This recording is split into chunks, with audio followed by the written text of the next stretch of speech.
Baada ya agano kuvunjwa, hawakutarajia dalili mpya.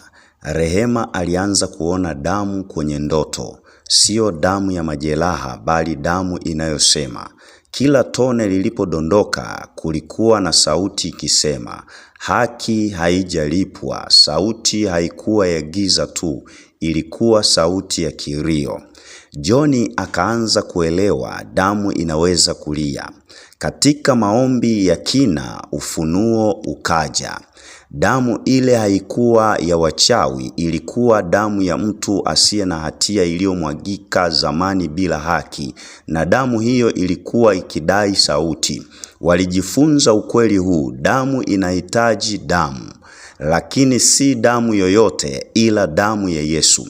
Walipoinua sauti zao, tunanyunyiza damu ya Yesu juu ya damu yote inayolia.